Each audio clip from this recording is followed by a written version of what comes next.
Hi, my name is Paul Grogan and welcome to my Games of the Month video log for June 2023.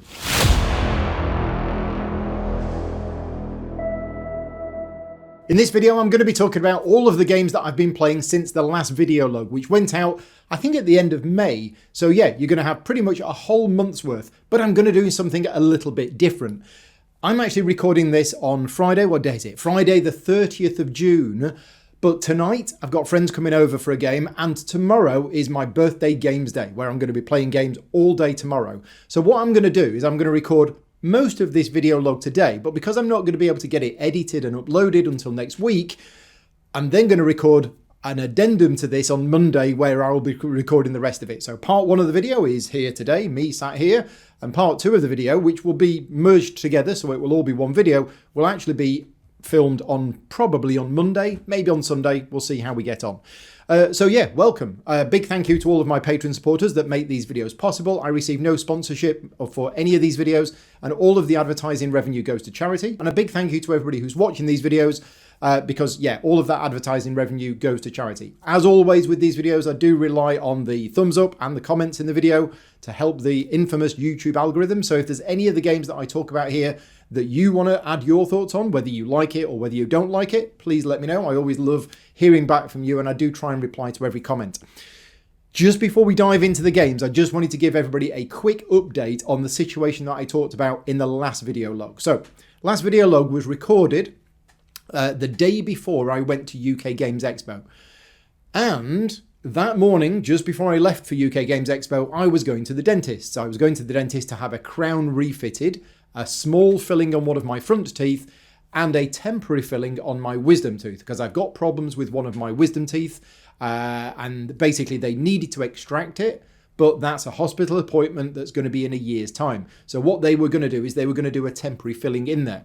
And when I went to UK Games Expo, a number of people had actually watched that video log, because it went out the morning before I left for UK Games Expo, I think, and said, oh, you know, how's the tooth, how's the pain and everything else. And I was like, what tooth? Because there was a change of plan. Instead of the temporary filling in the wisdom tooth, what they did is they actually extracted the wisdom tooth. Now, I've been under the misunderstanding that to have your wisdom teeth out, it has to be done at a hospital. That is not true. Dentists can take wisdom teeth out in certain circumstances. And that's what happened. So they didn't put the crown back on. They didn't fill the filling in the front tooth. They spent an hour and a half taking out this wisdom tooth, and it was a bit of a problem because I had 4 shots of the numbing agent, and I could still feel it. So I was still in a lot of pain, and I came out and I cried for about an hour because I'm a big wuss. I was in shock. I was in absolute shock. And then I went to Expo. Adam came round, picked me up, and we drove to Expo, and then I spent 3 days at Expo trying to be sociable. So if you caught me at Expo and I looked like I was in a bad way, yeah, that was one of the reasons why. But the good news is that it's gone. I was in quite a bit of pain for the week afterwards, and even a week after that, my jaw was still aching, but it's gone. And I've been back to the dentist this week. They've refitted the crown. I've had all of the other fillings. We're all good for now, except I'm getting older and my teeth are falling apart. There are more problems. I won't give you the full details of what's going on. But anyway, I just wanted to say a big thank you to for everybody who sent me their best wishes for that trip to the dentist, but it didn't go as planned. Right, so moving on. The first thing that's on my list to talk about is the Arkham Horror living card game, or just Arkham Horror the card game. I think I recorded the last video log on the Wednesday, and we were due to meet up that Wednesday night to play the final chapter. So I'm pretty sure I didn't talk about this in the last video log, but Arkham Horror, the card game, me and Emily have been meeting up every Tuesday. Sorry, it was a Tuesday, that was it. And we played the Edge of the Earth campaign, and we finished it. Now, the Edge of the Earth campaign was fantastic. I absolutely loved it. What's really interesting about this campaign, and it's the same thing with the other Arkham Horror card game campaigns, is that you post about it on various groups and say, oh, which is your favourite campaign? And they say, oh, Forgotten Age was my favourite one. Edge of the Earth was the worst one. And then somebody else will say, Forgotten Age is the worst one. Scarlet Keys is the best one. And then other people say, Scarlet Keys is completely unplayable. It's totally flawed. You want to stick... And it's just really interesting how different people have different opinions about it. Anyway, these were all streamed. These are all on the channel if you want to watch them. There were 7 of them in total. It was a 7-part campaign. It could have been 10. It is a little bit less of a linear campaign, I felt, than some of the previous campaigns, which are Chapter 1, Chapter 2, Chapter 3, Chapter 4, etc., etc. This one had Chapter 1, and then if you wanted to, you could do Chapter 2. Or you could not do that and go straight to Chapter 3. We chose to do Chapter 2. And then even Chapter 3 was, well, you don't have to do Chapter 3. You can skip that if you want and then go this way. But we chose to do Chapter 3. And then something might happen in a particular situation, which didn't happen to us. So we then went this way. So it's linear in a way, but there's various things that can happen and could happen. The last time I've done Arkham Horror, the card game, was with 4 people. And I do enjoy the game with 2 people, 3 people or 4 people. But the 4-player game is just a bit longer. But yeah, Edge of the Earth sees the return to the Mountains of Madness setting in Antarctica. And this campaign had a huge amount of narrative, a lot more narrative than some of the previous ones, but it was really well written. The story was great. The way that it interacted with these extra partners, extra like ally type characters that you can bring with you, and they've got their own stories going on. Fantastic. Love the game. I've talked about the Arkham Horror card game for the last few years, probably in my top 10 games of all time, just because I just love playing it. It's such a good storytelling narrative game. So we finished that.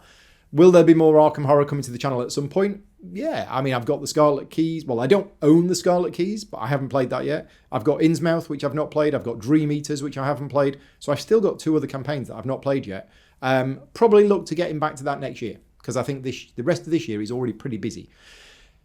Then I went to UK Games Expo. Now, unlike a lot of content creators who go to UK Games Expo, play loads of games, bring back loads of games, take pictures of here's all of the games that I've brought back, here's all of the new games that I've seen.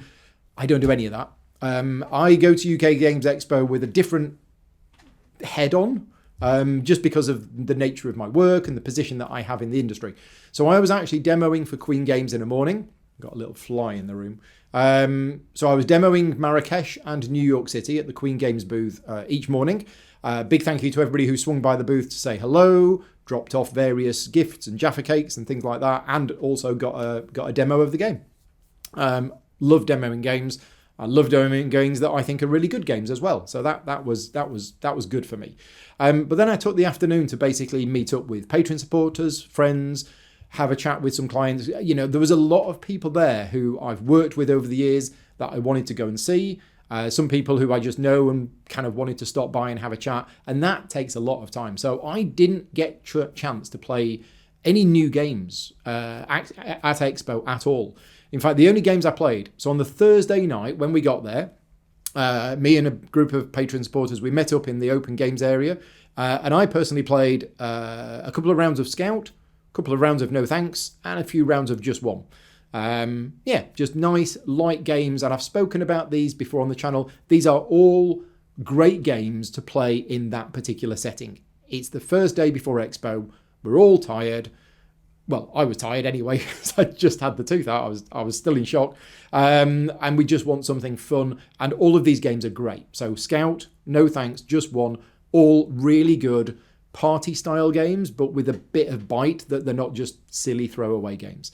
Meanwhile, on the table next to me, a group of people were playing Voidfall, which I brought with me. More on that later on. But yeah, I was only really up for the lighter games. On the Friday night, I got together with Adam Richards from Punchboard UK, and we learnt how to play Draft and Write Records. Now, I'm going to be talking about Draft and Write Records later in this video log, because I've actually covered it on the channel since then. But I picked up a copy from Inside Up Games at UK Games Expo. It's not out yet, but they got me a copy of the game because I was due to cover it on the channel. So it was a production copy of the game, one that they'd managed to get early, gave to me in order for me to learn it, and then I could cover it on the channel, which I have now done. But yeah, thank you to Adam. Me and him sat down, we read the game, we read the rulebook for the game, and we learned how to play the game from the rulebook, and then we played a 2-player game of it. It is a 1 to 6 player game. We played the 2-player game. And as I say, I'll talk about that a bit more later on. The only other game that I played at Expo was Saturday night when I hosted a live Just One show, raising money for charity. So a big thank you to everybody who bought tickets to come to the event, and a big thank you to everybody who came to the event, because they're not the same list of people. A number of people, I think it's about 25 or 30 people, bought tickets for the event, but then forgot about it, couldn't make it because they got stuck at dinner with somebody else, or just wanted to buy some tickets for the event, even though they had no intention of turning up, just to donate some money for charity. So a big thank you to everybody who bought a ticket, whether or not you were there, but a big thank you to everybody who was there.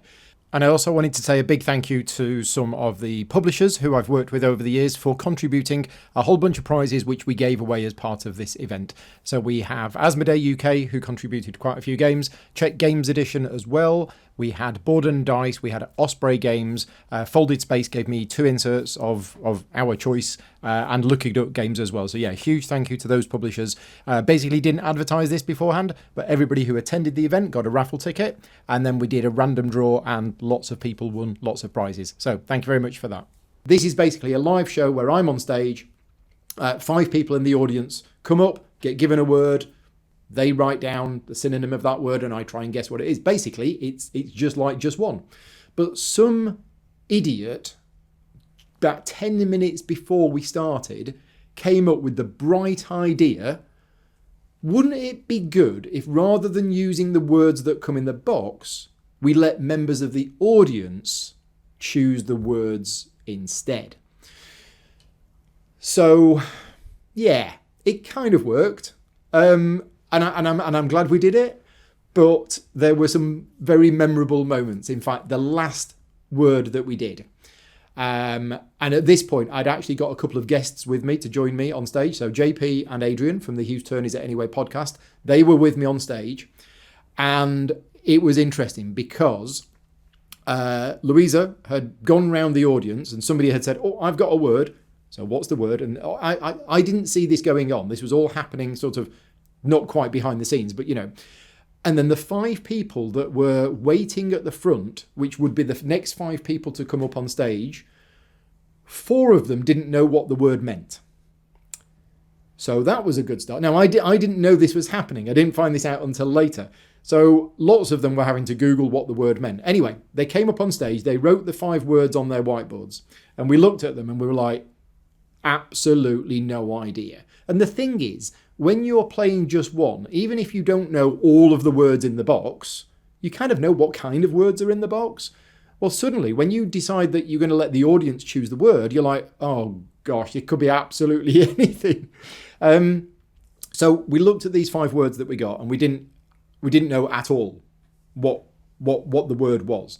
So we said, look, can you write 5 new words? Just write 5 extra words. Which they did. And at that point, I think we got murder, violence, Prague, window, and politics, or something like that anyway. Now, thankfully, at this point, I'd heard the word and I knew what the word defenestration was. And that's what the word was.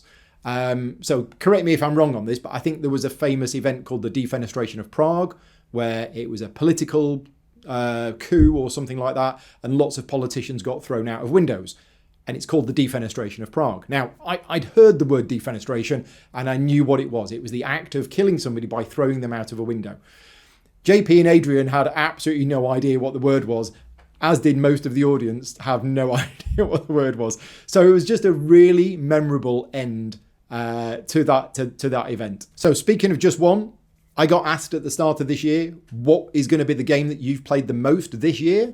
And I said it was probably going to be Just One. I've actually played Just One, again, 2 other times this month as well. So I've played it 4 times this month already. Although that was a 1-hour live show where we didn't play 13 rounds of it. We just kept playing it over and over again. Right, next up, straight after UK Games Expo on Tuesday the 6th of June, and this is on the channel now if you want to go and see it. This was a live stream where I played through the demo scenario for Board and Dice's new escape room game, which is coming out later this year. It's going to be released at Essen Spiel this year, and this is side quest Nemesis. Now, it was a demo scenario that I played, So don't worry, if you watch the video, you will get an idea of the kind of puzzles that are going to be included in the game, but it's not going to spoil any of the actual puzzles for you because none of those puzzles from the demo scenario are actually in the final game. So this is from Board and Dice. This was a sponsored video that they asked me to cover on the channel, and this is basically, it's an escape room style puzzle game, which I personally love playing. Me and Vicky love playing these games together. And this is a slightly different take on them because what they're doing is each of the games is going to be based on an IP from another board game. So the first two that are coming out are the side quest Nemesis, which is based on the Nemesis board game from Awakened Realms, and side quest 7th Sea, which I think is a role-playing game. I'm pretty sure it's a role-playing game. I don't think there's a board game version of 7th Sea. Again, if there is, let me know in the comments. But yeah, I've not tried the 7th Sea one, but side quest Nemesis, as I say, I like these puzzle style games. So yeah, that was enjoyable, and I'm looking forward to that coming out this month. And as I say, that video is on the channel if you want to see me live playing through an escape style game. That was a few weeks ago. Then on the 9th of June, I did a game of Lacrimosa. Now, this was live streamed, but only to Patreon supporters, because what happened is Alan and Pete came over for the afternoon. I'd taken the afternoon off work, and I said, look, we're going to have a games afternoon. I don't know what we're going to play. And I got out a big pile of games, and we chose Lacrimosa, and then we set it up. I taught them how to play, and we played it. This is not the kind of video that I think would go down well for a public playthrough, because it was very much a behind the scenes, Paul and a couple of friends play a game together. I have already covered Lacrimosa on the channel, so if you're interested in watching a playthrough of Lacrimosa, I have done one on the channel. Just go and search for it. But the one that I did on the 9th was only live streamed to Patreon supporters as a kind of a bonus playthrough. What do I think about Lacrimosa? So, great game. Really, really enjoy the game. I haven't yet done my top 10 games of last year, but I'm pretty sure it's going to be on there. The theme of the game, for what it matters, is that you are travelling around and you are trying to complete Mozart's Unfinished Symphony, with which the Lacrimosa is a part of that.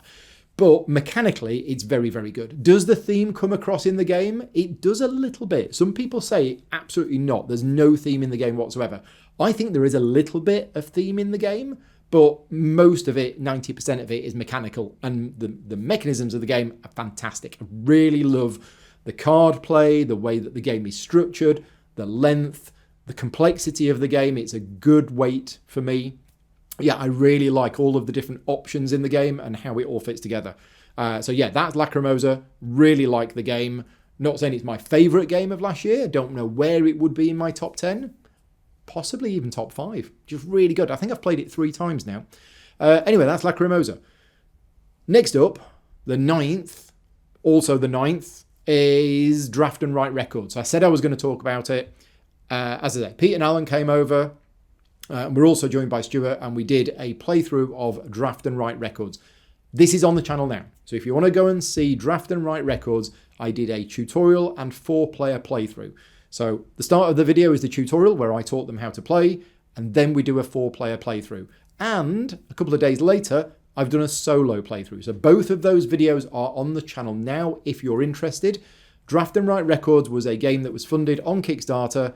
Inside Up Games is the publisher. They sponsored me to create those videos, and the game, I believe, is being delivered to backers, I think sometime maybe July, maybe August. So I'm not quite sure why I released those videos. I released them because the publisher asked me to release them around the middle of June, which I did. But I'm not sure why I released them that early, because the game hasn't actually been delivered to backers yet. Maybe they expected it to be delivered a little earlier than it was. But what is Draft and Write Records? The way I describe Draft and Write Records is basically it's Ganshon Clever, but it's cards instead of dice, mostly. Now, you are drafting the cards, so you will have a bunch of cards, choose one, pass the rest to the left, and then you will do something with that card. The reason why I compare it to that game, and I think it's a fair comparison, is your player board is divided into multiple sections. 1, 2, 3, 4, 5, I think 6 different sections on your player board. And you draft a card and it tells you to do something in one of those sections, which is normally cross a box off or fill in something or whatever. And each of those sections is a little different mini game, which can get you points, or it can get you the ability to cross off another box in another section, which is very much like Ganchon Clever. You know, you're going along the green track and you fill in a box that allows you to fill in a box on the purple track. And the sections are all interconnected with the way that different icons work. The theme of the game is that you're a band and you're releasing singles and you're going on tour and you're hiring musicians and soundstage staff. Does the theme come across in the game? A tiny bit. But if you're not interested in the theme at all, and you just want to play the game for the mechanisms, then you can absolutely do that. If you like the theme of the game, you possibly might enjoy it a bit more. But ultimately, it's the mechanisms of this game that I like, and that's what keeps me coming back, is those interesting decisions. It's simultaneous play because you're drafting cards and then you're all doing your own thing. So it goes round at quite a nice pace, and there's a 1 to 6 player version as well. So there's a solo version, and it plays up to 6. So again, those videos are on the channel now if you want to check them out and see how that's played. As I say, Draft and Write Records isn't being delivered to backers for a bit yet, but if you are a backer of it, let me know. Leave me a note in the comments and let me know if you're looking forward to getting that game.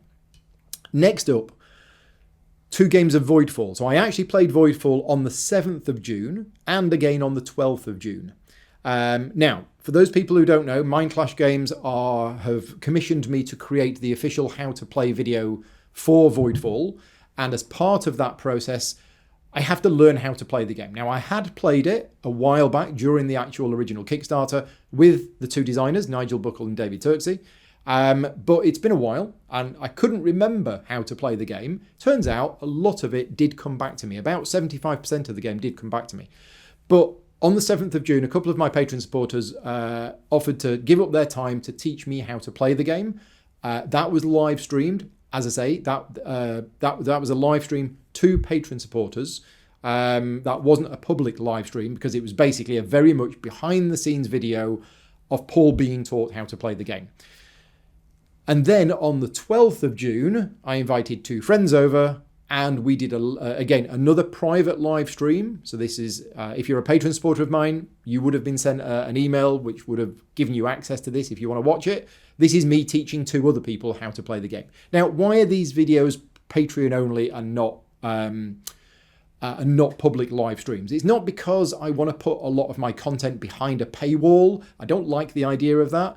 But based on the fact that I'm going to be producing the official how to play video for the game, which is going to be going on the channel at some point, hopefully in the next 4 or 5 weeks, I don't think it's right that I've got videos on my channel that are viewable by the public, which is very, very rough. Literally, Paul struggling to work out how to play the game by reading through the rulebook. These are very much behind the scenes videos of the process that I do. So that's why these are Patreon only streams, and those videos will never go public.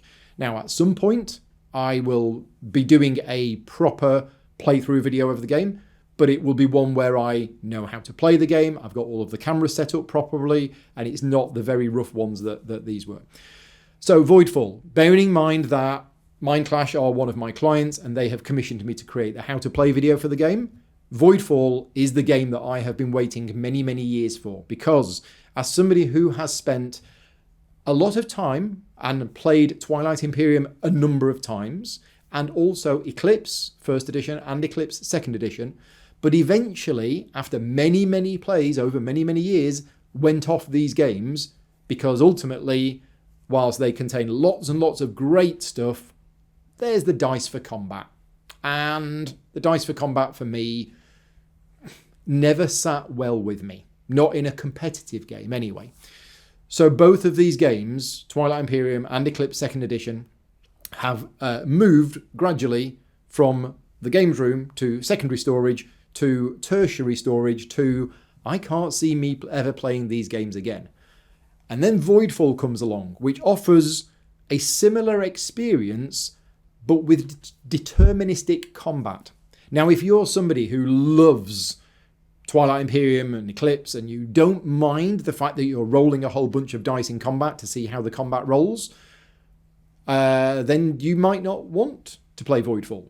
You might think the idea of deterministic combat is awful and you never want to play the game. That's fine.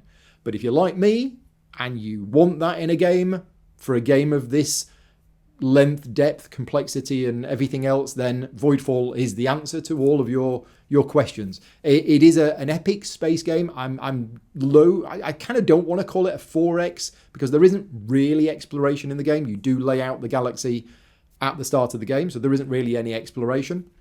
But the fact that it is deterministic combat means it is a completely different feel to the game. The entire game is a Euro game. The way that it works, the action selection, the card system, and everything else, it is very much a Euro game. But yeah, very, very much looking forward to really getting my teeth into that game. I have written the script for the how to play video. That has been done. I have spent this week mentally immersing myself in the Voidfall rulebook to the point where I really want to play the full game, because the 2 playthroughs that I've done so far have been the tutorial. And you absolutely 100% should play the tutorial as your first experience with the game. Because otherwise, if you get a full teach of this game and then you sit down and you play it, you will be absolutely overwhelmed by options. And I would not want anybody to go through that experience. I think the best way of playing this game, despite the fact that some people don't like tutorials, is you play the tutorial. Your first game is the tutorial. You learn the basics, you learn how it all works together, and then you dive into the full game. Now, saying that, this Saturday is my birthday games day. And I have a whole bunch of people coming round, and we don't yet know what we're going to be playing. Well, we know one of the games that we're going to be playing in the morning, but we don't know what we're going to be playing in the afternoon or the evening. And based on the fact that I've spent a week immersing myself in this game, I cannot wait to play the full game of this. So I might be inflicting the full game on 3 friends of mine, which is the thing that I've just said to never ever do. But I'm in 2 minds about it because I don't want to do it. I think it's not fair on them to me saying, right, here we go, we're going to play Voidfall. Here's the full game. Off you go. Here's all of the rules. It's overwhelming. But on the flip side, although I don't mind playing the tutorial, I don't want to play the tutorial again because I have now seen all of the potential that this game has to offer with the full rule set. And I want to play that full rule set. It's my birthday weekend, so maybe I'll be selfish and maybe I will inflict that on 3 of my friends. If I do, I'll let you know. Anyway, that's Voidfall. There will be a how to play video for Voidfall coming up at some point, possibly not even July. It might be released in August. The plan is to get that video done for when backers get their copies of the game, and I think backers are due to get their copies maybe just after Gen Con, maybe around the middle of August, something like that. Don't quote me on that because I don't exactly know. I just know that I've got 4 or 5 weeks in order to create the video. Right, moving on. The 15th of June, I played a top secret new game that I'm not allowed to talk about, and I can't even log it on BGG because it doesn't have an entry on BGG. So no sneaking over to BGG, looking at the games that I've played and finding out what it was, because it's not on there. It is a game that's based on an IP, and it hasn't yet been announced, and I did a playtest of it and a rulebook playtest of it, and I got 2 of my patron supporters to join me in that playtest who've had to sign an NDA to not tell anybody about it. I'll let you know when I'm allowed to talk about it, but it's good. 15th and 16th of June, 3 games of The Princes of Florence. Now, The Princes of Florence has a very special place in my heart. It originally came out in the year 2000. I have a copy of the game that I bought 23 years ago. It is a German version of the game because I couldn't get a hold of the English language version. And I did paste-ups for the cards. And it was possibly the first proper Euro game that I played. Now, when I say proper Euro game, what I mean is a game where, when we read through the rulebook for the first time, and I vaguely remember us doing this 23 years ago, we hadn't got the faintest idea what you were supposed to do. Whereas when you read the rulebook for games like Catan, which is a Euro game, but it was kind of, okay, so I go here and I build a village which costs wood and stone, and then you roll dice and it generates resources, and then I trade those resources and I use those resources to buy other stuff, and I build roads and get points. Yeah, okay, that makes sense. Princess of Florence rulebook, I'm calling that a proper Euro, as in it's a dry, classic, and some people will say boring, where you are doing stuff and you're like, I'm auctioning these things off, but why am I doing this? How much do I pay? What does this do? Why am I doing this? But the game's fantastic. And that's why I'm saying it's one of the first, if not the first, proper Euro that I played, where we didn't have a clue what we were supposed to be doing after reading the rulebook. The rules were clear, we just didn't understand what you're supposed to be doing. Until we went through the process of playing it, and Princess of Florence became one of the best games that I've ever played. And there's a new version. This is why I've covered it on the channel recently. This video is on the channel now if you want to watch it. WizKids, who are one of my clients, they contacted me sometime last year and said, Paul, we are publishing a new version of the Princess of Florence. Korea Boardgames, I think, is the publisher that's done the reprint, but WizKids have the rights or the license to publish the English language version of the new version of the game. And they contacted me and they said, is this a game that you would like to cover on your channel? And I'm like, they obviously didn't know my history with this game. So bearing in mind that this was a sponsored video, WizKids sponsored me to create these videos, but let's just forget that a minute. Let's talk about how Princess of Florence is one of the best classic Euro games that I've played. It's a 3 to 5 player game, although this new version has rules for the 2-player game in it, special rules for a 2-player game, and also the solo mode. And the game itself, this isn't a second edition.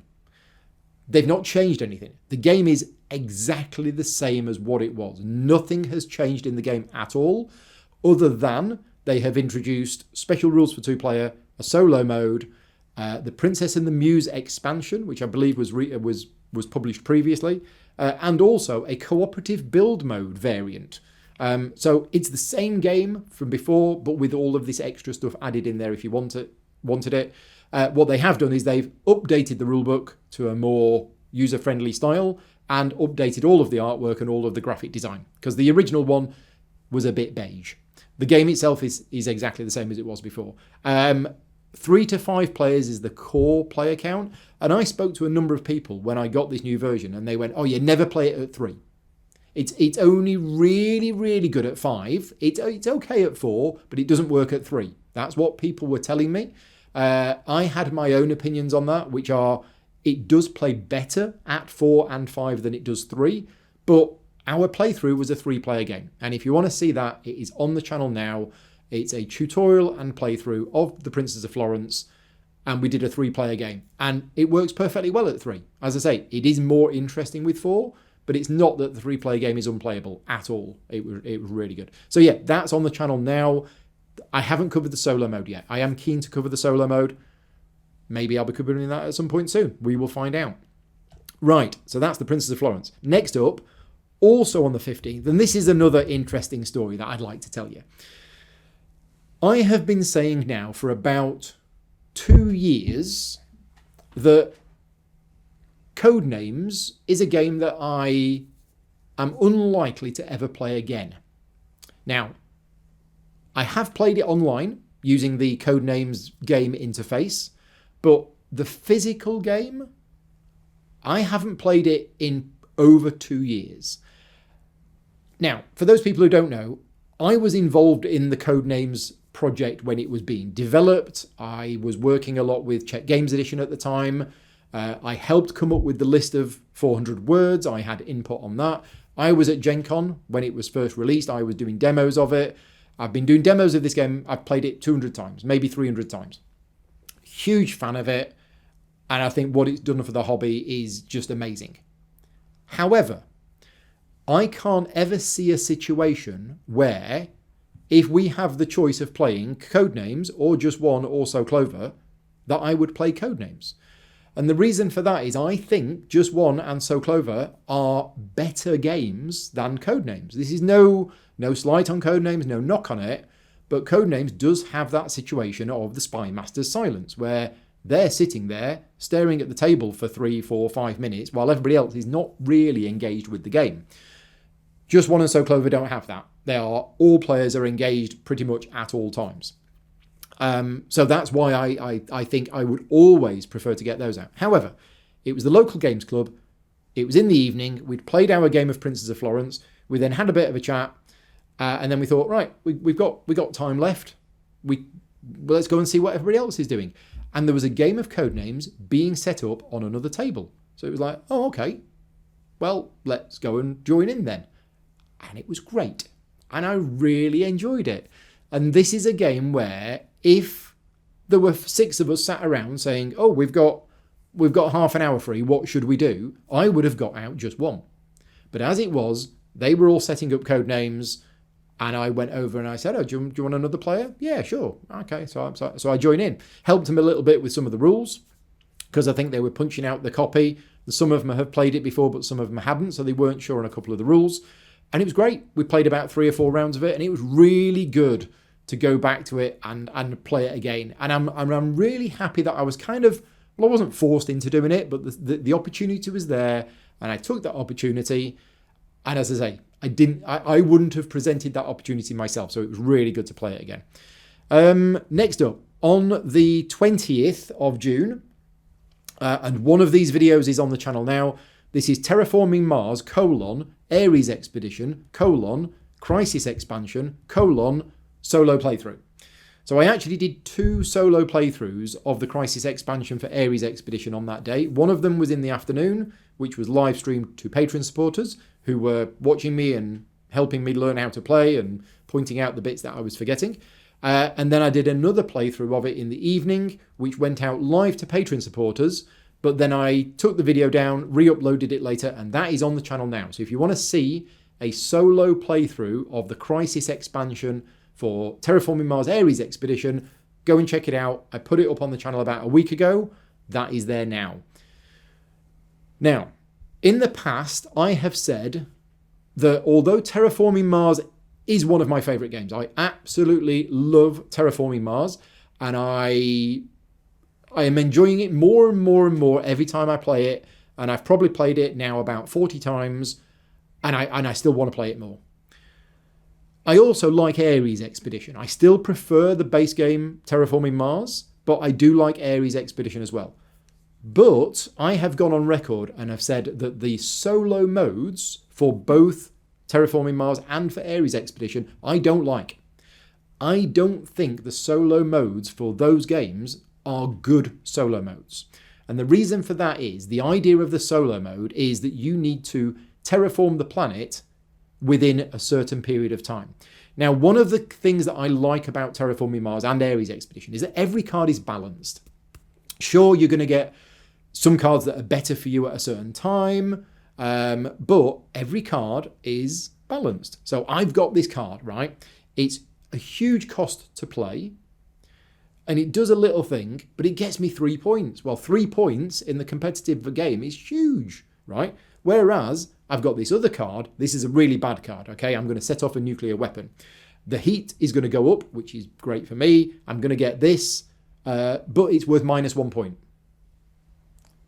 Now, in the solo game, where you're not bothered about points and you're just bothered about terraforming the planet, what it does is it shifts the balance of the cards so that suddenly some cards, well, this nuclear weapon, well, hang on a minute, the fact that it's -1 point is irrelevant. The fact that it doesn't cost me much to play and the heat goes up, well, this is great.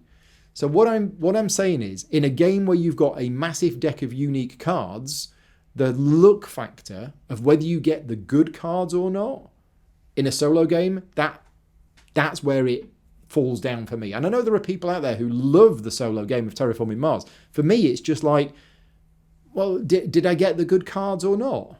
You know, I don't know. Let me know what you think about it. Moving on, though, the Crisis expansion turns Terraforming Mars on its head and turns it into a cooperative game. And the solo playthrough that I did is effectively just the one-player version of Crisis. So if you're watching this thinking, oh, the Crisis expansion is just a solo mode, no, it's not. The Crisis expansion is effectively a 1 to 6 player cooperative, no, sorry, 1 to 4 player cooperative version of the game where the planet is all terraformed. You've got the 9 oceans, you've got the temperature up, you've got the oxygen up, but things start to go wrong. And the idea of the game is that by the time the deck runs out, you have re-terraformed the planet and not died from all of the different crises that are going on. And I really like that. Yeah, that's all I can say. It's a good solo mode. I don't like the base solo mode, but I do like the solo mode that's included with the Crisis expansion, or the cooperative mode that's included with the Crisis expansion. I've played it, I think, 3 times now, 3 or 4 times. Yeah, really like it. But if you want to check that out, it's on the channel now. Just have a search on the channel for, or go back a couple of weeks. It's the Crisis expansion playthrough. Next up, on the 21st, I had a game of pictures. So Connor from Inside Up Games is currently on holiday in the UK with his family, travelling around in a camper van, and he came down to Devon. And we went out for a meal at a local pub, and then he brought his family back here, and we had a chat, and then we played a game of pictures. Pictures is always a great game to play, and we played it with 7 people. And if you know Pictures, you might be thinking, well, how does that work? Because it's a 5-player game. Well, we've quite often played Pictures in teams, and we actually played it with a team of 2, another team of 2, and a team of 3. And you can play Pictures in teams. So if you're ever in the situation where you've got 6 or more people, and you thought about playing Pictures, but you're like, oh, we can't because it's only 5 players, split into teams. Worked really well. So yeah, Pictures is always a good game, and for that particular environment, I mean, just 1 would have been good as well. But with 7 of us around, mixed ages, split into teams, yeah, Pictures is always good fun. On the 22nd of June, I did a playtest of Unconscious Mind. Now, I've already covered Unconscious Mind on the channel back at the end of last year when it was on Kickstarter, and lots of other content creators covered the game. They got a lot of content created for that game when it was on Kickstarter. This is Fantasia Games, who are one of my clients, but they said at the time, all of these videos and all of these people who've made videos on the game and gave opinions on the game, that's not the final version of the game. They already said, look, we are still working on this game. We're still developing this game. It's 90% done, but we are going to carry on working on it. Now, at the time, I felt that there were definitely some issues with the game. The game is a good game. Don't get me wrong. The game is a solid, good game, but there were some rough edges that didn't sit well with me with my game development hat on. And what they've done is they've gone away, and I gave them feedback at the time. They've gone away, they've been developing this game for the last 6 or 8 months, and they asked me, Paul, we'd like you to play the latest version of the game and give your thoughts on it to see if it plays better, smoother, and if you've got any other comments. And let me tell you this, it does. Most of the big problems that I had with the original version of Unconscious Mind, I say original version, like, you know, the version as it was when it went on Kickstarter, most of those issues have been fixed. The only issues I've got left with it are minor issues, which I think it might only be me that has that issue, which means they're not going to change it. It's not a problem with the game. It's just a little thing that I didn't feel worked quite correctly, but apparently I'm the only one who said that, so that's fine. But one of the big issues with the game, and they already knew this back then, is one of the things you can do in the game is you can get this green heart icon. And the problem is that whenever you got that icon, you instantly got to heal one of your patients by 1 heart. So it was an effect. Oh, what have I done? Oh, I've landed on this space. What's that space? It gives me a green heart. Right, I'm going to heal a patient. Oh, I've now fully healed that patient. So the problem with these green hearts is that what it did is it interrupted the flow of the game. You're in the middle of doing another action, and now all of a sudden you've healed a patient. And when you heal one of the patients, or clients as they're called, that triggers a whole host of other things. So they fixed that. And the way that they fixed that is that whenever you get one of these green heart icons, it's now a green heart box. It's a resource. So nothing happens immediately. You get one of these green heart boxes. And then at the end of your turn, once you've done everything else, you then spend these green heart boxes in order to heal the clients as it was before. So it's a small change, but it actually makes a big difference to the game. And there's a lot of other little changes as well. So yeah, so looking forward to that. I've done the playtest. I've given them my feedback. That's now gone back to the development team, and yeah, hopefully they'll continue to make further tweaks to improve the game, or that might be it now. I mean, if the game that I played is the final one, then that's fine. So yeah, that's good. Looking forward to that. Next up, on the 23rd of June, and this is on the channel now, this is a sponsored playthrough of Books of Time from Board and Dice. Now, there was a little bit of confusion with this game because Board and Dice are one of my regular clients, and apparently I'm one of their preferred content creators. And I saw other content creators doing videos on Books of Time, and I was thinking, okay, well, they haven't asked me about this one. Maybe they don't need me for this one. Maybe they think it might be too light for me, or I don't know. And I didn't really want to ask. But then all of a sudden, Books of Time arrived in the post, and I'm like, so at the moment, I'm actively refusing free copies of games. Unless I'm going to be covering it on the channel, I don't want publishers to be sending me games, because otherwise what happens is it sits there on the shelf looking at me with those evil eyes, and I feel bad because I don't have time to cover it. And that's not fair on the publisher for sending me the game. It's cost them money, it's cost them postage, and I'm not going to cover it on the channel, so then I feel bad about it. So generally speaking, if a publisher contacts me and says, Paul, we'd like to send you a free copy of our game, I'm pretty much at the moment saying no. Unless it's a game which I've really got my eye on and I really would like to cover it myself. But anyway, a copy of Books of Time arrived. So I contacted Board and Dice and I said, thank you very much. You've sent me a copy of you sent me a copy of Books of Time. Were you looking for me to do some coverage? And they said, yeah. Are you not doing a playthrough video for us? And I was like, you haven't asked me to do a playthrough video? So they had a chat about it and they went, oh yeah, sorry, we've bit of a miscommunication, we forgot. So they had always planned for me to do one. So what I did is I spoke to a number of my patron supporters who had chance to try Books of Time at UK Games Expo, and they said, yeah, good game, we enjoyed the game, we think you should cover it on the channel. So I was able to fit it in, and that was last week. So it's on the channel right now if you want to see that. It was a 4-player full tutorial and then a playthrough. I basically got 3 friends round. I taught them how to play the game, so it was a full teach up front, and then we did a 4-player game of it. It was a sponsored video, so I won't be able to share my full thoughts on the game, other than the book mechanism that's used in the game is really cool. It is a bit different. The things are not flimsy. They work really well, and it isn't just a gimmick. It actually does... It does work. You're writing the book in there. If you didn't use these ring binder books, I can't see how else you would do it other than just have the cards on the table in front of you. But yeah, it works. It works really well. It's a game that has lots of icons, but the icons are pretty intuitive. So once you get to know those icons, it's fairly simple. But it's quite cool in the way that you're writing pages. Each player has 3 books. You're writing pages into the book. You're taking the cards, writing them in, and then you're flipping the pages of the book and resolving the abilities on them. So yeah, that again, if you want to know more, it's on the channel now. As I say, did a full 4-player playthrough of it. Right, moving on. The 24th. So the 24th of June was a Saturday, and Vicky was having her hen do. So she had friends round in the afternoon, and they were getting ready.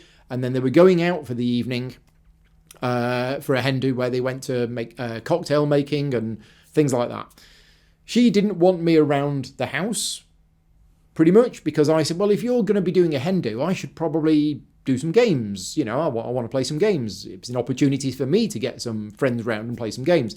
And we agreed that it wouldn't be fair if she's here with her friends and her sister getting changed and getting ready for there to be, you know, me in the house playing games. So I agreed that I would go out for the day and I'd go to a friend's house.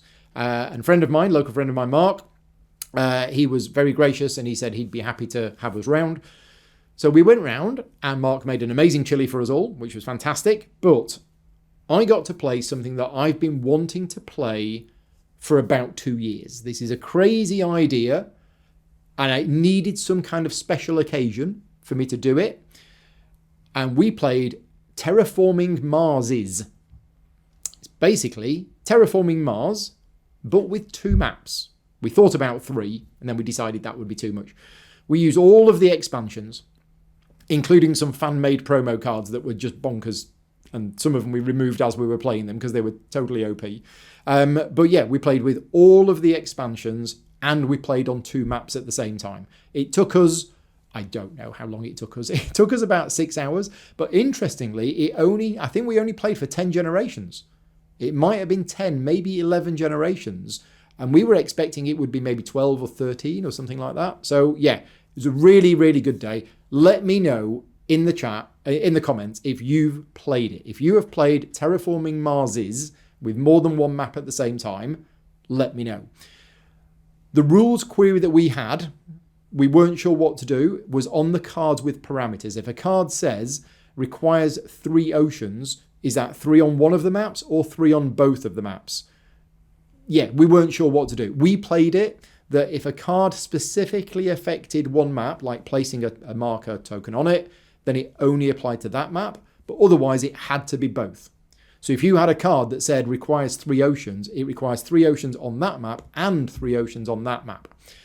We're not sure. We had to make a decision. As I say, this isn't an official variant at all. It's totally unofficial.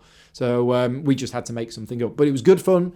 It took us a long time, but yeah, it was really, really good. Because I love Terraforming Mars. I love the game. So yeah, that was good. And also after that, Andy and Alan had to disappear home, unfortunately. But we had some time before we got the phone call that we had to go and pick the girls up in Exeter. So we played the Crew Mission Deep Sea. Now, I've played the Crew a few times, but every time I've played it, we've only really dabbled with the first few missions and then, oh, right, it's time to go. So I've only ever got as far as mission like 3 or 4 each time I've played it. Well, we played it and we got to mission 12. We did get stuck on mission 12. We did try it 3 times and then eventually gave up. And we played some just one before disappearing. But it was really good to play. I mean, I do like the Crew. I'm not very good at it because my brain doesn't kind of work in the, oh, wait a minute, I've got to remember what they've got and what he's just put down. And he's told me that the blue 7 is his highest blue card, which means he's got another. What does that mean? So which one should I play? I'm not very good at that. But it was great. Really, really good. And we played it. As I say, we played it multiple times. I think a couple of the missions we needed 2 attempts at. But yeah, that was really good. Really, really good day out. I enjoyed that. So there is one other game that I have played this month, which I wanted to talk about. And I've left this till the end. And this is Aeon Trespass Odyssey. And for those people watching this video, I am going to be doing some sponsored coverage of this game. I've been in discussions with them for a number of weeks. And it has now been agreed that I am going to be creating some commissioned videos, some commissioned tutorial videos for the game. This is a game which appeared on my radar and a few weeks ago, or maybe even a month or so ago now, and I have been spending so much time immersing myself in this game to try and learn it, to see if it is the kind of game which I would be interested in covering on the channel with a tutorial. I don't just say yes when people offer me work. I don't just say yes to everything. I look at the game and I try and work out if the game would be a good fit for me and a good fit for the channel. And with Aeon Trespass Odyssey, this is probably the most complicated game that I'm ever going to own in my collection. It is a very complicated game, or a very complex game. It's a massive campaign that boasts, well, it doesn't really boast, but it says it's like the main box set that's been released so far has got 3 cycles in it, and each cycle is about 100 to 150 hours of gameplay. And I'm like, I haven't got time for this game. But anyway, I've been immersing myself in it while in discussions with them to see if I could get my head around this game and everything else. And I've actually played it 3 times. So what I've done is I've been through, and these were all live streamed, but these were, again, behind the scenes videos for Patreon supporters. I have done a playthrough of part 1 of the tutorial. And then I did that again. And then I've done part 2 of the tutorial. So these videos are on the channel. If you're a Patreon supporter, you have access to them. But they are very much Paul learning how to play the game. What we are going to be doing is, from now on a Tuesday evening, I am going to be driving round to Rick's house, and me, him, and his wife Victoria, we are going to be playing through the campaign together. Those are going to be live streamed, but again, they are only going to be Patreon only. And the reason for that is, I'm going round to Rick's house. I am literally setting up a webcam on the bookshelf, and that's it. It will be awful quality. You won't be able to see what's going on. The audio won't be very good, but it's not that much extra effort for me to do that. And a number of my Patreon supporters said that they would appreciate that and they would want to watch those videos, even though, as I say, it's not my studio. It's not my normal setup. So that's what we're going to be doing. We are going to be playing through the Aeon Trespass Odyssey campaign on Tuesdays. And the idea is that we are going to play it for two reasons. First of all, for me to get more comfortable with the rules of the game, ready for me to start creating these tutorial videos, which isn't going to happen for quite a while yet. But also, I've become quite enamored with this game. Bearing in mind that Tainted Grail, which I've only played the first campaign of, was one of the best story, narrative-driven experiences that I've ever had. I'm very keen to dive into this. And right now, we actually started the campaign a little bit on Tuesday. We played like the first day and a half. We've done some narrative. We've read some stuff. I am excited about this game, and I am excited about the narrative elements of the story and where that story is going to take us. The boss battles is effectively a tactical skirmish game with lots of rules and lots of keywords. I'm less excited about that because it's not so much story-based, but I'm enjoying the fact that I'm learning the system and I'm becoming more and more comfortable with the system. And I just wanted to give a big shout out at this point. If anybody who is on the Discord channel for Aeon Trespass Odyssey is watching this video, I don't know if any of you are, but if you are, a big thank you for welcoming me into the community and helping me out with all of my noob rules questions that I keep asking, because they're like, well, hang on a minute, Paul Grogan, isn't he that guy who makes these tutorial videos, so he knows every rule for every board game ever? No, he doesn't. He tries to learn these games as best he can, and the people on this Discord channel have been very welcoming, and a lot of them are very experienced with the game. So it's been a great community to sort of join and become part of. Anyway, that's all coming up in the future. Right, what I'm going to do now is I'm going to cut this video at this point, and then I'm going to insert the second part, which I'm going to be filming probably on Sunday or Monday, where I talk about the game that I played tonight, which will be Grand Austria Hotel, and then the games that I played over the weekend. So this is Paul for part 2 of the video log. I'm recording this on the Monday after the big games weekend, and yeah, let's talk about everything that I played. So first of all, Friday night, we played Grand Austria Hotel. Now this was voted on by Patreon supporters. I gave people a list of, I think it was about 8 games to choose from at the start of the week, and Grand Austria Hotel was the game that was voted on to be shown on Friday night. So I actually did this as a public live playthrough. So this wasn't one of the private streams that then gets made live later. This was an actual live stream on the channel on Friday. So if you want to watch the Grand Austria Hotel playthrough, and we did a bit of a review of the game at the end, you will find it on the YouTube channel, but you need to click on the live tab because it was an actual live stream. What do I think about Grand Austria Hotel? Well, interestingly, my thoughts on the game seem to mirror what most other people think about the game. I did post about this on a couple of Facebook groups beforehand and said, look, what do you think about Grand Austria Hotel? And generally, it is a very well respected and highly rated and highly regarded game.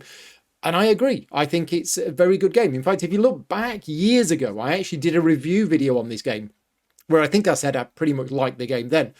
We played the base game. We didn't play with any of the expansions, which apparently make the game a lot better. But the other 2 players, Rick and Pete, they were both new to the game, although Pete did say in the end that he thinks he had played it before. But Rick was completely new to the game, so we just played the base game. And we were 3 players.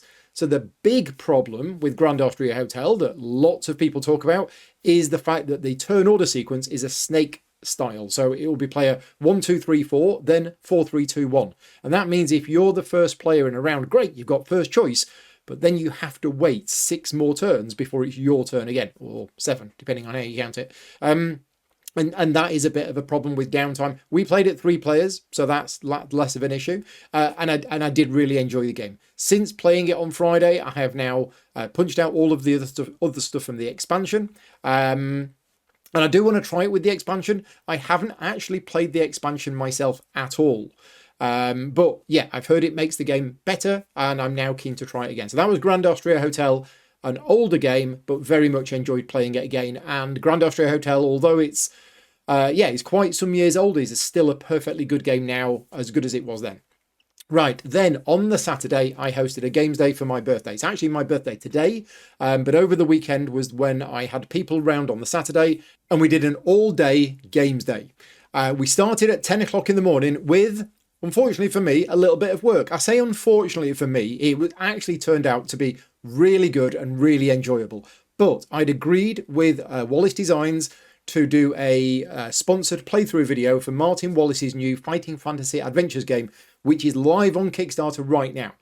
And the only time I was able to fit this into the schedule was, and I said, well, hang on a minute, I'm having friends round on Saturday, the 1st of July.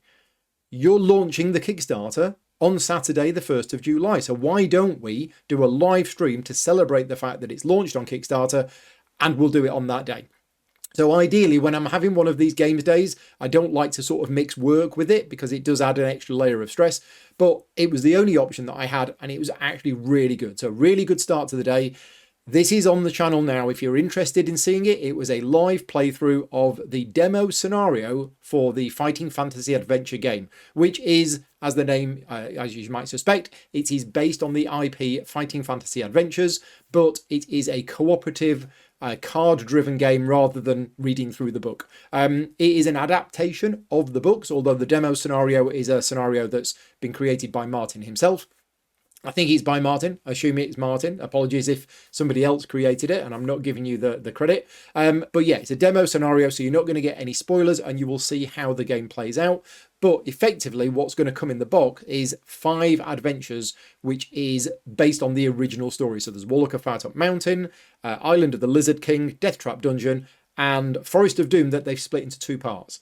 So these games have the same feel as the Fighting Fantasy books, other than you can play them up to 4 players. You always have to play 4 characters, so it isn't just a single character. You have to play 4 characters, whether you're playing solo, 2, 3 or 4 players. There's always 4 heroes, as it were. But the reason why they capture the same feel is, from a mechanical point of view, you are fighting monsters, which is rolling a whole load of dice. That's it. As a Euro gamer, you've just got to accept that it is lots of dice rolling for combat. You roll 2 dice and add your skill. They roll 2 dice and add their skill. Whoever rolls the highest scores the difference in damage to the other side. That's how the combat works. You can get things that modify it slightly, but very, very luck-based. But these games capture, and this is just my experience playing the demo scenario, these games capture the same feeling of those Fighting Fantasy Adventure books because you have various choices in the game. For example, do you go in the left door or do you go in the right door? We go in the left door. Okay, there's a dragon, it breathes fire on you, you take 4 damage. You close the door behind you. Okay, right. Next time you play, you won't go that way. I don't think replayability is an issue with these games personally, because 5 scenarios or 5 games come within it. Each one you're probably going to have to play 2 or 3 times in order to, learn the way through it. A little bit like Time Stories worked. And that's just the same with this. Now, I won't give any spoilers as to how our playthrough went, other than we didn't succeed and we will need to play it again. And the next time we play it, we're going to choose a different way and we're going to learn things, and we know not to go in the left door because that's where the dragon is. And that's just part of the game. And that was exactly the same with the Fighting Fantasy books. You would go through these books, you would keep your finger in as many pages as you could, and then you'd turn to somewhere and it'd be like, oh, and you die. Okay, right, let's not go that way. Let's do it again. So yeah, they have very much captured that. Campaign is on Kickstarter right now. If you're interested, go and check that out. The rest of the games that I played that day were live streamed, but only to Patreon supporters. This was a thank you to all of my Patreon supporters for all of your support. And what I did is I basically left the cameras in here running and we streamed a whole bunch of games during the day. If you are a Patreon supporter of mine, whether you join Patreon now or you were already a member, there is a message on the Patreon system. If you just scroll back, I posted it, I think, on the Saturday morning with a link to a Google Doc, and in that document is a link to all of the playthroughs. So there are live playthroughs of the Fighting Fantasy Adventure game, that's a public one, Distilled, Princes of Florence, and Kingdom Builder. They are the playthroughs on the channel now, but let's go through what I played that day. Because after the Fighting Fantasy Adventures game, we went downstairs, grabbed a cup of tea, and while we were waiting for other people to finish their games, we played Repos's new game, The Number. Now, after the success of Just One and So Clover, both from Repos Productions, both party-style games, I had very high hopes for this next one. So I picked up a copy of it at UK Games Expo. Thank you very much to Asmodee for the review copy of the game. And I browsed through the rules and I went, I'm going to hate this game. Because essentially what you do is on your sheet of paper or your laminated card, you write down a 3-digit number. And everybody does that simultaneously and secretly. And then what you do is you reveal the numbers, and they are placed in sequential order, numeric order. And you go from the highest to the lowest. And if your number contains any digits whatsoever of any other numbers, your number is eliminated. And then if your number doesn't contain any digits belonging to another numbers, it's a valid number, and you'll score the number of points based on the first digit. And I just went, right, I'm going to hate this game, because I don't like games in which I'm literally having to guess with no information whatsoever what the other people might put down. I could put 999. And then if nobody else puts a 9, brilliant, I've won and I've got loads of points. So I thought, I'll give it a go. We've got 15 minutes free. I'll give it a try. Now, I hadn't finished reading the rulebook, and a number of you who are watching this video who know the game will probably be thinking right now, hang on a minute, Paul, you've missed a bit of the rules. And that is because if your number gets through and is a valid number, not only do you score points, but then you have to cross off on your sheet all of the digits that you used. And you cannot use those digits for the rest of the round. And the round consists like 5 goes or something. So what happens is, this is where it gets a bit clever, is as the round progresses, the people who have been scoring, you look at their sheets and you go, well, wait a minute, Marcus has got 1, 2, 3, 4, 7, 9 crossed off. Well, they are now safe numbers. He can't write those numbers anymore. So you're looking around the table for all of the other numbers of what people can't choose in their own new number, and suddenly the game has a bit more depth to it. Ultimately, it's a 10-minute game, but I did enjoy it a lot more than I was expecting, and that's a game that I'm definitely going to be wanting to play again. Not as much so as the Just One and So Clover, because they're different, but yeah, I enjoyed my play of it, and I would definitely play it again. So that is The Number. Next up on that day, we played Distilled. Now, I covered Distilled in prototype form during the Kickstarter for the game, but I haven't actually played the finished version of the game. The rules haven't changed, but it was nice to have the actual production copy of the game. So we played Distilled, really good game. Now, one thing that surprised me about Distilled is when we got the game, and it's a big box and it's quite heavy, there's a lot of stuff in there, and we got it out, and I was thinking, my memory of playing it is a little bit weak because it was quite some time ago, but I remember this being a sort of medium weight game, maybe medium to heavy. And then when we got it and we read through the rules, and then we were like, is that it? This isn't medium to heavy at all. This is actually medium weight, possibly even on the lighter side of medium. But no, I'm going to say it's a medium weight game. But essentially, the game was pretty good. The rulebook was good. We learned how to play from the rulebook. We were like, okay, this is that, this is that, this is fairly clear. The decisions were interesting, but the game just flowed, and it was really quick, and it's only 7 rounds. So yeah, Distilled, very good. Really enjoyed the game, and definitely want to play it again, because we played the base game with the base setup, and you can choose lots of other different things on there. And I have to give a shout out to David Digby for the solo mode as well. We didn't play the solo mode that day. We played a 3-player game of it, but I remember covering it on the channel when it was on the Kickstarter, and I do enjoy the solo mode for the game from what I remember about it. It doesn't have like a complicated AI, which is the kind of thing that I don't like, but it does have these goals and objectives that you need to aim for.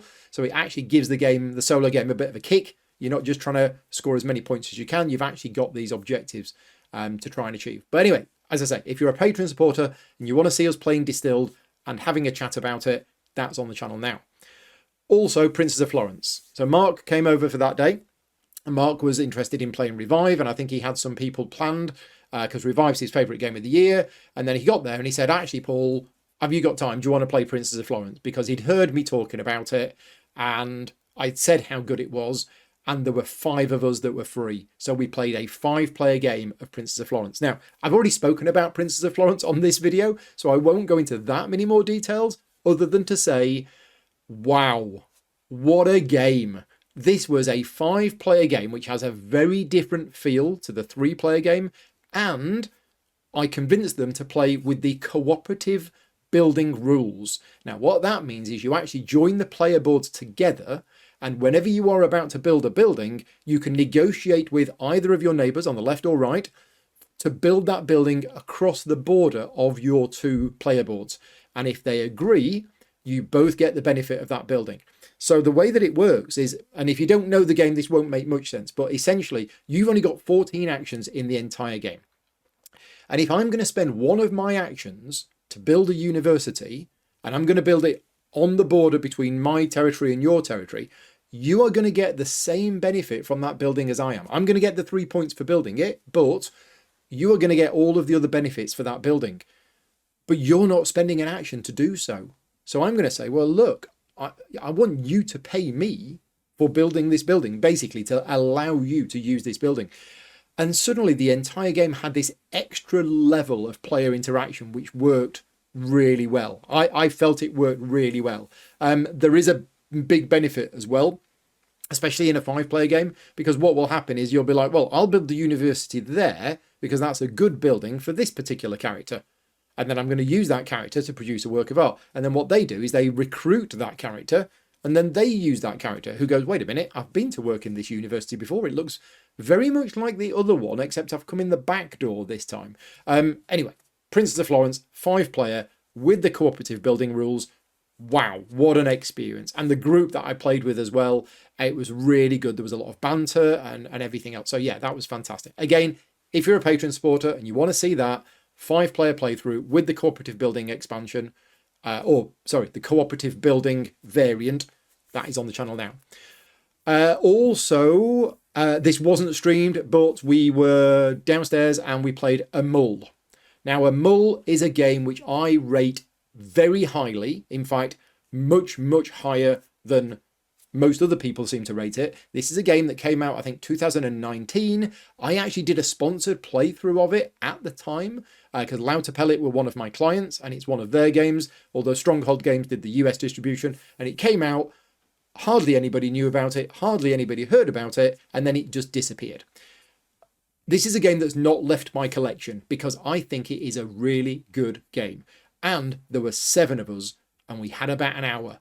And I went, I've got the perfect game. And I went off and I got Amul and we sat downstairs and we got all the tables around the kitchen table and we played a 7-player game of Amul. It actually takes 8. It's a 3 to 8 player game. I think it works fine at all player counts. It is better at the higher player counts. And I don't know if because it was my birthday or they all just wanted to make me happy. But after the game, everybody else was like, this is a really good game. And I'm like, I know it's a really good game. I've been telling everybody it's a really good game. So I hope everybody enjoyed it, but I certainly did. So that's Amul. Basically, it's, what is it? It's a card-driven game.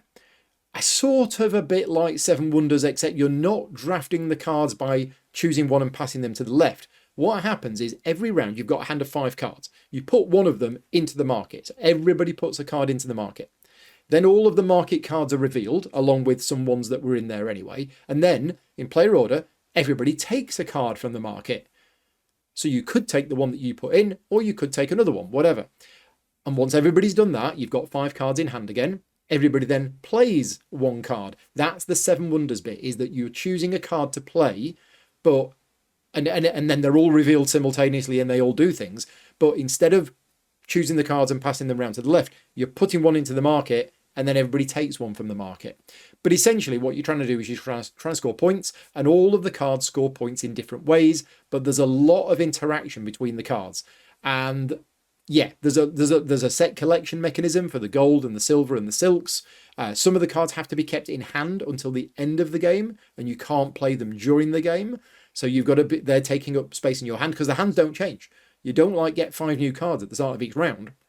They are the 5 cards that you've got, but you will be getting rid of one and picking up a new one every round. So there's a little bit of cycling. And yeah, some of the cards have military strength and they rely on your neighbours. Some of the cards give you more points if you've got like the lamp, or the oil is worth 3 points, but it's worth 5 points if you've got a lamp. So there's all sorts of different things that you're trying to collect in the game, and keep an eye on what your neighbours are collecting. And in some cases, like the camels score points depending on how many of them there are in the game in total. So if there's only 1 camel in the entire game that's played, it's worth 20 points. That never happens. But if there's 2 camels played, they are each worth 10 points. So yeah, there are certain cards which trigger depending on how many cards are in play in total.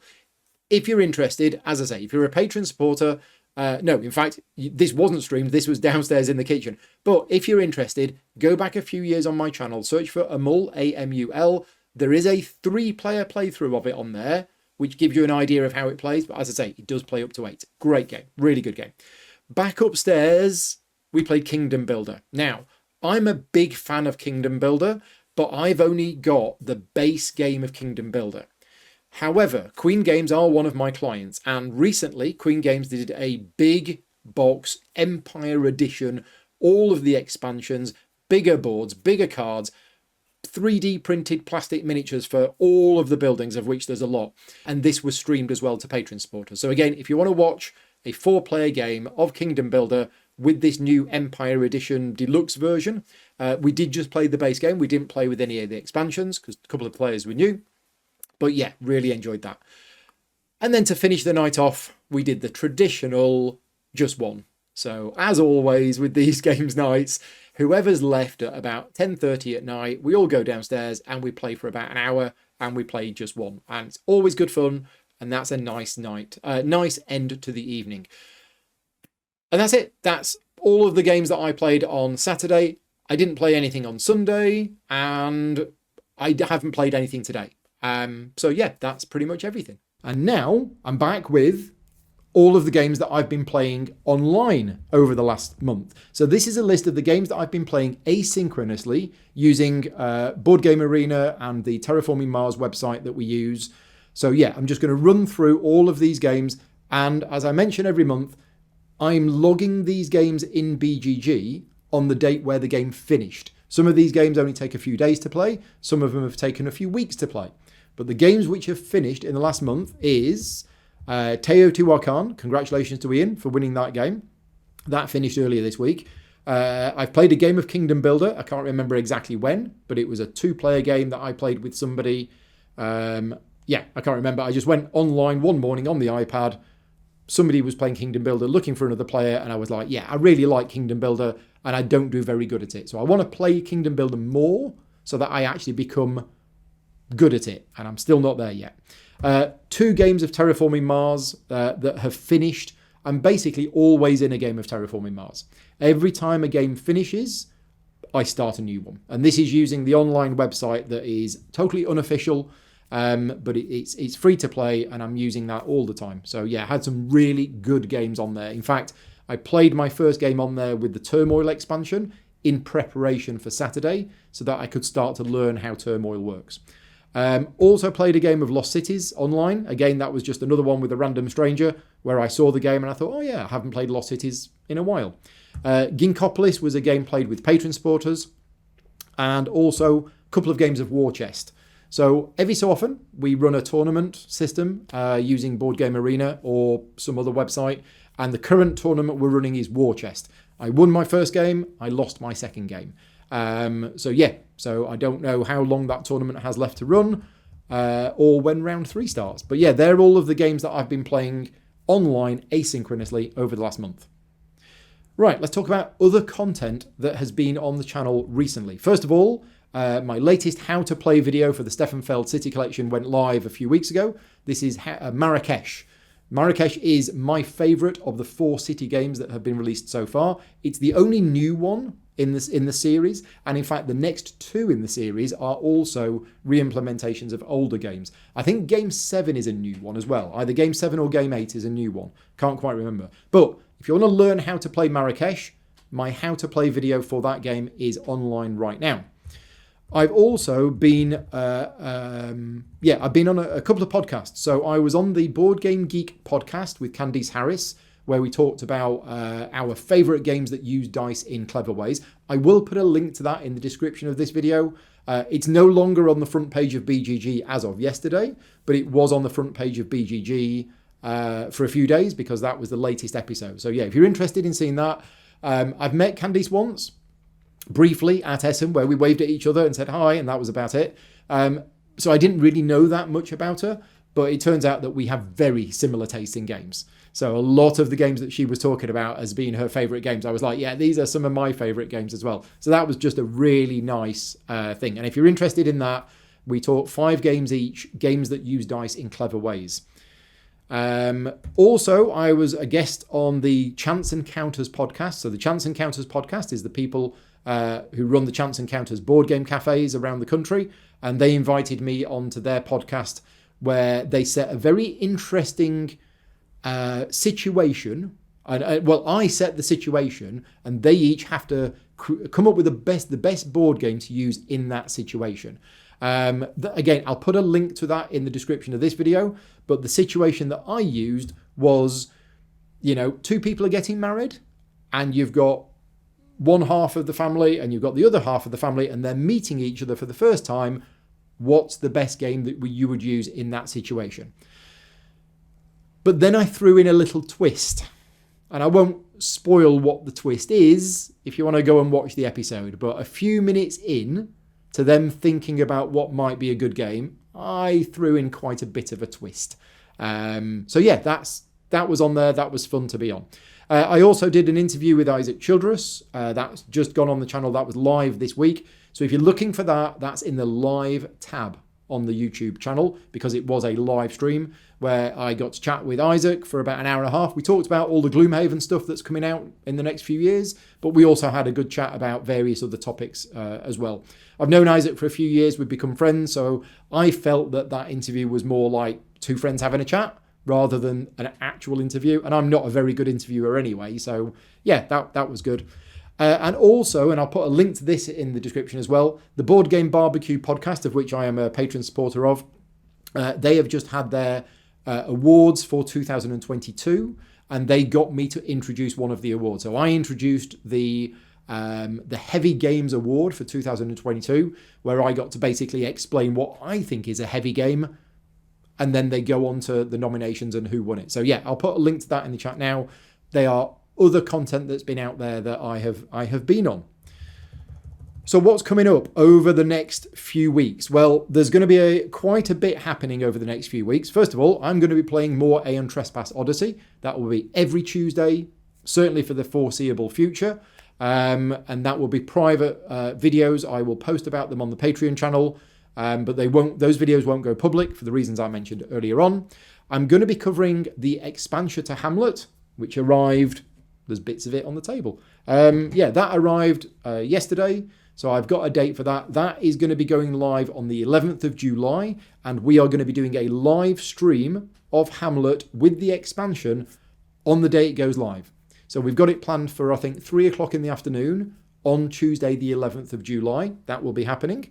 I'm also going to be doing a playthrough of Trials of Tempest, which is another game from WizKids, which is a D&D themed game. It's not a role-playing game, it's a board game, but it's based on the D&D characters. It's a team-based game where teams are entering this arena, taking place in these trials, fighting monsters and trying to get basically victory points, and the one with the most wins. That's going to be at some point in July.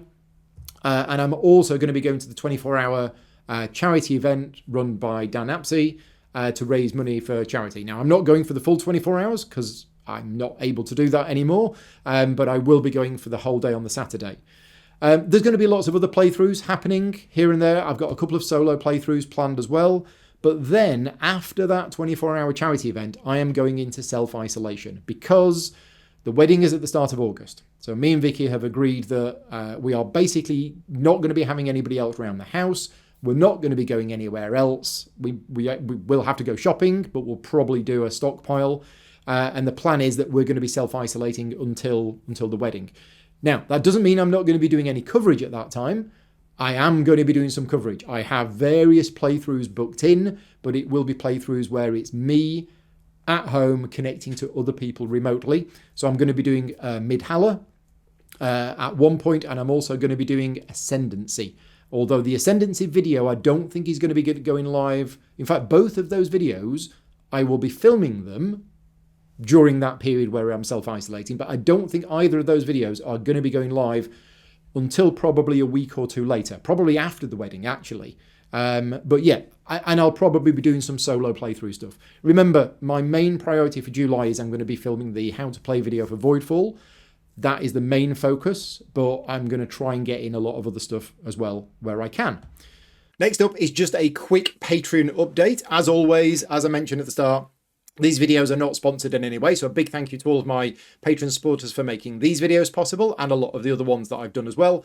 But yeah, Patreon update, it's the start of the month. It's the 3rd of July, which means what happens is, as I talk about every month, as soon as you get to like the 1st or the 2nd of the month, I lose about 30 Patreon supporters, and that's no different this month. It's because everybody's cards have expired. A couple of people left, but mainly people's cards have expired, and right now we've dropped below the 1,000 mark. So we did make 1,000 Patreon supporters last month, which was a big milestone, and yeah, really, really great to do that. We had dropped below that. We dropped down to, I think, 991. But as of right now, I have just checked, it is back up to 1,002 supporters. And that's because a couple of people have joined in the last few days, but also those people whose credit cards have expired, they've managed to sort it. So if you are one of my Patreon supporters and you are watching this and you've had a new card recently, please go onto Patreon, because quite often Patreon doesn't tell you about that. And you might find that actually Patreon is not taking any money from you. So yeah, if you're able to do that, that would be great. And that's the same thing every month. Whenever you get a new card, as I say, please just check the Patreon thing to see if it is still working. So I'm going to put a list on screen now. This is all of the new Patreon supporters that I gained in the month of June 2023. So a big thank you to all of you, but also a big thank you to everybody who has stuck with me and carries on supporting me. What we're not showing, obviously, is all of the people that left in the month. There was quite a lot of people that left, but more people joined. So yeah, very, very thankful for that. And now that we've reached 1,000, I do need to start thinking about what we're going to do for a celebration. When we got to 900, I actually did do a poll, and I asked lots of my Patreon supporters of what we should do to get to 900. And we did it last night. So we actually did last night, and this is on the channel now. This is the live stream board game quiz. It was a lot of fun. I had 8 people taking part, of which I was one of them.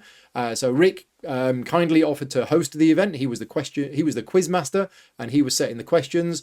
And there was 8 of us taking part. And we basically, 5 rounds. We answered the questions, and then we did the answers at the end of each round. It's on the channel now if you want to go and watch it. The show was about 90 minutes or maybe 2 hours, but it was a really good, fun quiz show. And you can play along at home, and you can take part in the quiz as well. And if you do, let me know what your scores were, and let me know how well you did, and see if you managed to beat me. Because I did quite well. I did have a slight advantage, because I think a lot of the questions, I mean, not all of the questions were around games that I know about. In fact, some of them were games that I hadn't heard of. But certainly the last round, which was the picture quiz, I did know most of those games. And the 2 that I missed and I got wrong, I actually should have got. But yeah, it was really good fun. That was on the channel last night. But time to start thinking of something else I can do to celebrate reaching 1,000 supporters. Again, it'll be something fun. It'll be something a bit different. But I need to factor in when I'm exactly going to do this, because the next few months are going to be pretty busy. We've got the wedding coming up. Then we have the honeymoon, where I'm actually going to be away for the first time in like really 9 years. Then we've got Essen. Then we've got GridCon. I've got a huge amount of content to make. And then we've got Christmas. And so before I know it, it'll be Christmas. There's so much to pack in over the next 6 months. And I've got a big list of everything that I need to be doing. I've got dozens of playthroughs planned. I've got the Voidfall video that I'm working on. I've got Tainted Grail video that I'm supposed to be working on. I've got the Inventions video that I'm going to be working on late in the year, or maybe next year. And I've got Aeon Trespass Odyssey, which is going to be a lifetime of work. So yeah, lots and lots of stuff going on. But that's everything. I think I will now hand back over to the other Paul to finish off the video. And other than that, I think that's pretty much everything. I will be doing the next video log before I get married. We're getting married on the 4th of August, so there will be one more video log before the wedding, which I will be filming at the end of July during my self-isolation period. And then, yeah, it will be all different after that. I'll be wearing a ring. I'm going to put a picture of this on screen now. This is my wedding ring. And I'm making a bit of a big deal of it because Vicky made this. So Vicky has been on a jewellery course for the last 9 weeks, and we've been trying to find a wedding ring for me that I liked. And we found quite a few. There was a lot of wedding rings that we found that we liked. But then we came up, I think somebody might have suggested it on the Slack channel actually. But basically we were like, well, maybe Vicky can make my ring because that would be special. So the plan was she's been trying to make a ring for me. And if it didn't work, we'd just go and buy one. As it is, it's worked and it's really nice and it fits. And that is going to be my wedding ring. So yeah, Vicky has made the wedding ring that I'm going to be wearing. Yeah, so that's quite cool. Very excited about that. But that's it. I think that is everything. So yeah, I will get the rest of the bits of this video filmed probably on Sunday or Monday. I'll edit them in and then this video log will go live. Thank you very much to everybody who's watched this video. As always with these videos, I love people leaving comments. So if you've got any comments at all about anything that I've spoken about in this video, any games that I've talked about that you are looking forward to, or that you like or you don't like, whatever, just leave me a comment in the video and I will try and reply to as many of them as I can. Big thank you to all of my Patreon supporters again for funding the channel and making these videos possible. And that's everything. So until next time, take care and thanks for watching.